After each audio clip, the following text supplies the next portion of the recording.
بسم اللہ الرحمن الرحیم نحمدہ ونصلی علی رسولہ الکریم اما بعد۔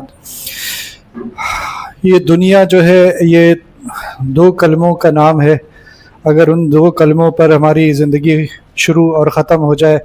تو ہم اس دنیا میں کامیاب ہو گئے، اور اگر ایک بھی اس میں سے رہ گیا تو پھر ناکام ہو گئے۔ پہلا رہ گیا تو دوسرا بھی رہ گیا، اور وہ یہ ہے کہ میں مومن یعنی ایمان کی حالت میں اس وقت آتا ہوں جب میں لا الہ الا اللہ کا اقرار کرتا ہوں۔ تو انسان کی کامیابی، زندگی کی پہلی کامیابی اس وقت ہے جب وہ لا الہ الا اللہ کا اقرار کر لیتا ہے، اور یہ کامیابی کی ضمانت اس وقت ہوتی ہے جب زندگی کا اختتام بھی اسی کلمے پر ہو جائے، یعنی لا الہ الا اللہ کے اوپر۔ لہذا نبی کریم صلی اللہ علیہ وسلم نے حدیث میں فرمایا، حدیث کا مفہوم ہے کہ جس نے لا الہ الا اللہ پڑھا وہ جنت میں داخل ہو گیا۔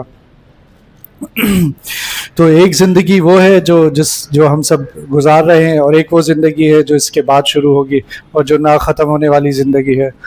وہ نہ ختم ہونے والی زندگی کے لیے ہی اللہ تعالیٰ نے فرمایا کہ والآخرۃ خیر وابقیٰ، یعنی یہ جو بعد والی زندگی ہے یہ اصل میں بہترین زندگی ہے اور باقی رہنے والی زندگی ہے۔ اور اس بہترین زندگی کے لیے ضروری ہے کہ اس کی ابتدا بھی کلمے سے ہی ہو، یعنی ہم جب دنیا سے جائیں تو ہماری زبان پہ لا الہ الا اللہ ہو، اور پھر انشاءاللہ ہماری آگے کی زندگی جو ہے وہ بہترین زندگی ہو جائے گی۔ تو ایمان صرف اس زندگی میں ہمارے دل میں ہونا نہیں چاہیے، بلکہ ایمان ساتھ لے کے جانا چاہیے۔ یہ ساتھ لے جانے کی صورت یہی ہوگی کہ اب کیا یہ کلمہ پڑھ لینا ہی اللہ تعالیٰ نے ہم سے مانگا تھا، یا کچھ اور بھی شرائط تھیں؟ تو حدیث میں آتا ہے کہ الدنیا سجن المؤمن، کہ دنیا جو ہے وہ مومن کے لیے قید خانہ ہے۔ جب وہ لا الہ الا اللہ پڑھ لیتا ہے تو اس کے اوپر وہ ایک قید خانے میں داخل ہو جاتا ہے، جہاں اپنی مرضی سے زندگی نہیں گزار سکتا۔ وہاں وہ وہی زندگی گزار سکتا ہے جو اللہ تعالیٰ نے جو ہدایات دی ہیں، جو قیود، جو پابندیاں لگائی ہیں، انہی کے مطابق زندگی گزار سکتا ہے۔ جو مومن نہیں ہے وہ جیسی چاہی زندگی گزارے، وہ اپنے اوپر کوئی قید خود لگا لے، یا اپنے مذہب کے حساب سے کوئی قید لگا لے، یا بے قید اور آزادانہ زندگی گزارے۔ جو مومن نہیں ہے وہ جیسے چاہے زندگی گزارے، پھر اس کا حساب اسی طریقے سے ہوگا۔ لیکن مومن یعنی جس نے کلمہ پڑھ لیا، اب وہ یہ کہے کہ میں اپنی زندگی اپنی مرضی کے مطابق گزاروں گا، تو پھر یہ ایمان نہیں ہوا۔ ایمان تو یہی ہے کہ جب میں نے کہہ دیا کہ میرے معبود اللہ ہیں، یعنی اس کا مطلب یہ ہوا کہ جو اللہ کا حکم ہوگا میں اس پہ سر اپنا خم کر دوں گا، اپنا سر جھکا دوں گا۔ لہذا اب یہ کس طرح کی پابندیاں ہیں جو ہم پر عائد ہوتی ہیں؟ کچھ پابندیوں کا تعلق اللہ سبحانہ وتعالیٰ سے ہے، جو ہمارے منعم ہیں، ہمارے محسن ہیں، جنہوں نے ہمیں پیدا کیا، جنہوں نے ہمیں کتا بلی نہیں بنایا بلکہ انسان اور اشرف المخلوقات بنایا، جنہوں نے ہمیں کسی اور امت میں سے نہیں بلکہ نبی صلی اللہ علیہ وسلم کی امت میں بنایا، جس کے لیے نبیوں کی خواہش تھی کہ وہ اس امت میں سے ہوتے۔ رسول اللہ صلی اللہ علیہ وسلم کا امتی ہونا اتنا بڑا اعزاز ہے کہ قرآن شریف میں بھی کنتم خیر امت کہہ دیا اللہ سبحانہ وتعالیٰ نے۔ میں مسجد نبوی کے پاس کسی بزرگ کے پاس بیٹھا ہوا تھا، اور ان کے پاس جب بھی حاضری ہوتی تھی تو وہ اس پہ شکر ادا کرتے تھے کہ ہمیں اللہ تعالیٰ نے مسلمان بنایا، ہمیں حضور صلی اللہ علیہ وسلم کا امتی بنایا۔ سعودی تھے وہ، لیکن ان کو اردو آتی تھی اور بہت ہی نیک آدمی تھے، تو وہ بار بار اس بات کا شکر ادا کرتے تھے، زبان سے شکر، صرف دل سے نہیں، زبان سے شکر ادا کرتے تھے کہ حضور صلی اللہ علیہ وسلم کا امتی بنایا۔ تو اللہ تبارک و تعالیٰ نے اور ان کے رسول صلی اللہ علیہ وسلم نے ہمیں یہ زندگی قید خانے میں کس طرح گزارنی ہے اس کی تمام ہدایات دے دی۔ کوئی ایک چیز، کوئی ایک شعبہ ایسا نہیں ہے کہ اس کو چھوڑ دیا ہو۔ میں اگر مسلمان ہوں تو میرے اوپر سب سے پہلے کیا ذمہ داریاں عائد ہو جاتی ہیں اللہ تعالیٰ کے حوالے سے، میرے اوپر کون سے فرائض عائد ہو جاتے ہیں۔ جو میری زندگی آگے بڑھتی جائے گی تو میرے اوپر فرائض بھی بڑھتے جائیں گے، میرے تعلقات بھی بڑھتے جائیں گے، میرا مال بھی اگر بڑھ رہا ہے تو پھر میرے اوپر مزید پابندیاں عائد ہو رہی ہیں، زکوٰۃ دینی پڑ رہی ہے، کبھی حج فرض ہو رہا ہے، کبھی کسی کی مدد کرنے کے حوالے سے زکوٰۃ سے بڑھ کر آپ کو کرنا ہوگا، اور اگر نہیں کیا تو اس پر بھی پوچھ ہوگی۔ تو یہ اللہ تعالیٰ نے ہم پر اپنے حوالے سے کچھ